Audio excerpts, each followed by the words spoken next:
सारी ही मैं कि कोई एक ब्रांड नहीं बल्कि सारे एंटीबैक्टीरियल सोप्स जो हैं वो आपके स्किन बैरियर को ब्रीच करते हैं और एलर्जीज कॉज करने का बाइस बनते हैं। इसलिए हम कहते हैं कि मॉइस्चराइजिंग होना चाहिए जो भी आपका, आप सादा पानी से भी नहा लें ना तो दैट्स एनफ। क्यों, पहले ज़माने में कोई साबुन नहीं होता था तो लोग साफ़ नहीं रहते थे क्या? तो कम से कम कॉस्मेटिक्स इस्तेमाल करें। जैसे ही हम 30+ 40s में जाना शुरू करते हैं, ख़ास तौर पे ख़वातीन जो कि पेरीमेनोपॉजल हो जाती हैं तो स्किन ड्राई होना शुरू हो जाती है क्योंकि फीमेल हार्मोन्स जो हैं वो डिक्रीज़ होना शुरू हो जाते हैं जो कि आपकी स्किन को यंग रखते हैं, मॉइस्चराइज रखते हैं। तो जैसी एज बढ़ेगी तो आपको through out the year moisturiser use करना पड़ेगा। ये जो एक ही चीज़ से सबको, एक ही पफ से सबको करना, उससे इन्फेक्शन एक से दूसरे को ट्रांसफ़र होने के चांसेस बहुत ज़्यादा होते हैं। अगर किसी एक की स्किन के ऊपर कोई स्किन इन्फेक्शन है तो अगले क्लाइंट को होगा, फिर उससे अगले को होगा। और इवन जो किट्स हैं जिससे वो हेयर कटिंग कर रहे हैं या बाकी जो भी टूल्स वो यूज़ कर रहे हैं वो भी सेम हैं जो हर बंदे पे अप्लाई हो रहे हैं और स्टरलाइजेशन का कोई ख्याल नहीं है। बात करने के लिए हमारे साथ मौजूद हैं डर्मेटोलॉजिस्ट हैं डॉक्टर कंजा आफ्ताब। वेलकम करते हैं डॉक्टर साहब, कैसे हैं आप? अस्सलाम वालेकुम। बिल्कुल वालेकुम अस्सलाम। अच्छा, ये जो ह्यूमिडिटी वाला वेदर है और स्पेशली ये बरसात का मौसम जिसको कहते हैं, इसमें स्किन जो है बहुत अजीब सी हो जाती है, एक्नी होती है और अगर कोई ज़ख्म होता है तो वो ख़त्म नहीं होता, स्कार को पड़ गया तो वो भी नहीं जाता।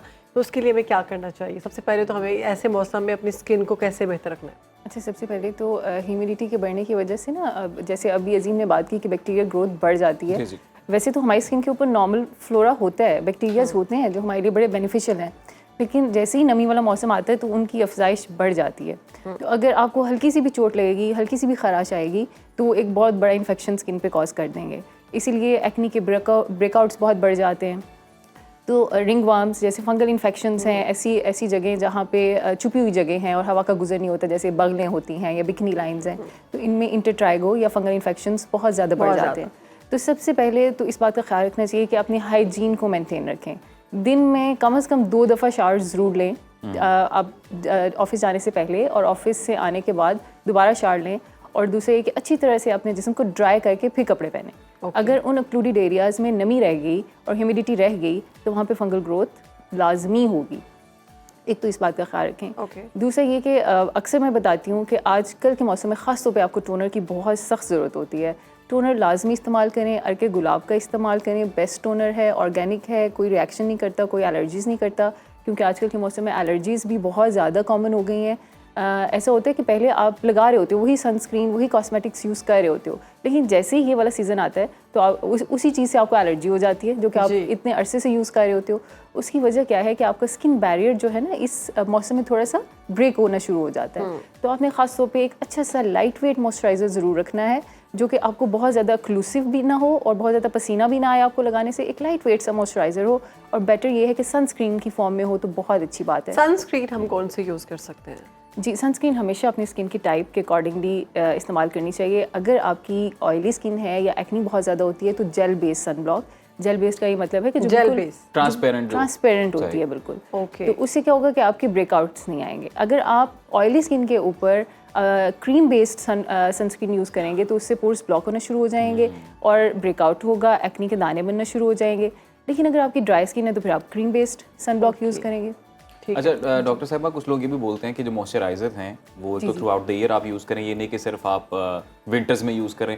और स्पेशली अगर मैं बंदों की बात करता हूँ तो हमें शेव करना होती है रोज़ाना, स्किन ड्राई हो जाती है बहुत, उसके बाद तब मॉइस्चराइज़र हम यूज़ कर सकते हैं। और फिर मैंने कुछ लोगों से भी सुना कि जो फ्रेगरेंस के बगैर वाला मॉइस्चराइज़र होता है वो यूज़ करना चाहिए। बिल्कुल ऐसे ही है।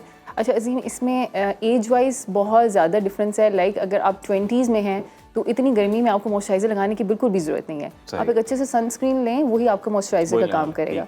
लेकिन जैसे ही हम 30+ 40s में जाना शुरू करते हैं, ख़ास तौर पे ख़वातीन जो कि पेरीमेनोपॉजल हो जाती हैं तो स्किन ड्राई होना शुरू हो जाती है क्योंकि फीमेल हार्मोन्स जो हैं वो डिक्रीज़ होना शुरू हो जाते हैं जो कि आपकी स्किन को यंग रखते हैं, मॉइस्चराइज रखते हैं। तो जैसी एज बढ़ेगी तो आपको through out the year moisturiser use करना पड़ेगा, लेकिन यंग एजेस में इतना ज़रूरी नहीं है। डॉक्टर साहब, क्योंकि बंदों में बहुत कम होता है स्किन केयर का। हाँ जी, मर्दों में मैं आपको ये बताऊं कि आपको शेव के बाद मॉइस्चराइज़र इस्तेमाल करना इसलिए ज़रूरी है क्योंकि आपका स्किन का बैरियर ऊपर से ख़राब हो गया। आपने शेव की तो स्किन का ऊपर वाली लेयर उतर गई। तो हमने ज़रूर एक मॉइस्चराइज़र की लेयर लगानी है ताकि जो कि मिमिक करेगी आपकी स्किन की लेयर को। और कुछ ऐसा तरीका है जिससे जो स्किन डबल टोन होती है शेव की वजह से, हमारे शेव वाले एरिया का कलर स्किन का कुछ और वो होना शुरू हो जाता है, उसको अगर मेंटेन किया बिल्कुल सनस्क्रीन आपने मॉइस्चराइज़र की बात करें तो आप एक मॉइस्चराइजिंग सनस्क्रीन रखें जो कि आप शेव के बाद यूज़ करेंगे तो आप कभी भी डार्क टोन में नहीं जाएगी। उसमें क्या होता है कि जैसे ही आप अपनी स्किन को छील के बाहर सूरज में चले जाते हैं तो उसको सूरज को बहुत मौका मिल जाता है आपकी रंगत को काला करने का और छाइयाँ बनाने का। अच्छा, एक्जिमा जो है ना वो बड़ा ज़्यादा इफेक्ट करता है इस मौसम में। जी, इलामात क्या है, उसका इलाज क्या करा सकते हैं? जी, एक्जिमा या हम इसको कहते हैं एक्वाजेनिक प्रूराइटिस भी आजकल। एक्वाजेनिक का मतलब है कि पानी से भी लोगों को एलर्जी शुरू हो जाती है। ओके। तो ये ख़ास तौर पे इस रेनी सीज़न या मॉनसून के सीज़न की बीमारी है। तो इसमें क्या करना होता है आपने कि पहले आपने शावर लेने से पहले ख़ास तौर पे आप कोई मॉइस्चराइज़र या पेट्रोलियम जेली की एक लेयर अपनी स्किन के ऊपर लगा लें ताकि आपको साबुन से या साबुन से रिलेटेड दूसरे कॉस्मेटिक्स या प्रोडक्ट्स उनसे एलर्जी ना हो।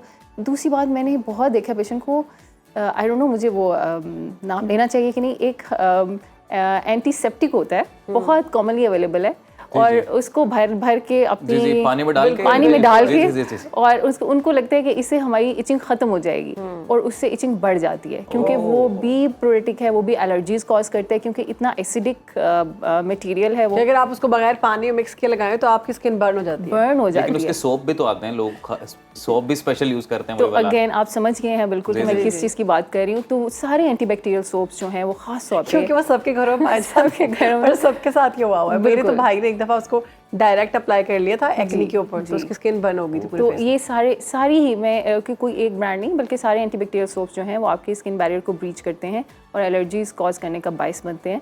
इसलिए हम कहते हैं कि मॉइस्चराइजिंग होना चाहिए जो भी आपका। आप सादा पानी से भी नहा लेना तो दैट्स एनफ। क्यों, पहले ज़माने में कोई साबुन नहीं होता था तो लोग साफ़ नहीं रहते थे क्या? तो कम से कम कॉस्मेटिक्स इस्तेमाल करने की तो कहते हैं कि जी 5-6 नहाने से पहले कॉस्मेटिक्स यूज़ करें, फिर नहाने के बाद भी आपने अपनी बॉडी पे 5-6 कॉस्मेटिक और वो मॉइस्चराइज़र और शावर जेल ये इस्तेमाल करनी है आपने नहाते वक्त। तो आप फिर आपकी बॉडी बहुत अच्छी होती है। जी, आप देखेंगे कि उन्हीं लोगों को प्रॉब्लम्स भी स्किन के ज़्यादा होते हैं क्योंकि वो नेचर के साथ छेड़छाड़ हो रही होती है। अच्छा, बच्चों के लिए बताएं, बच्चों को आजकल गर्मी के दाने निकल आते हैं बहुत ज़्यादा। जी, बच्चों को सबसे पहले तो तपिश से बचाएं। बहुत ज़्यादा ह्यूमिडिटी भी है, टेम्परेचर्स भी बहुत हाई हैं, तो ख़ासतौर पे स्कूलों में छुट्टियां हैं और बच्चे बाहर निकल जाते हैं खेलने के लिए। तो इस बात का ख्याल रखें कि उनको हाइड्रेटेड रखें, उनको थोड़ी थोड़ी देर बाद कुछ ना कुछ फ्लूइड्स पीने के लिए देते रहें और जहाँ भी वो खेल रहे हों वहाँ बिल्कुल तपती हुई धूप ना हो या अच्छे मौसम में खेलें, पंखा वगैरह चल रहा हो तो और ज़रूर उनको शावर दिलवाएं सुबह दोपहर शाम ठंडे पानी से।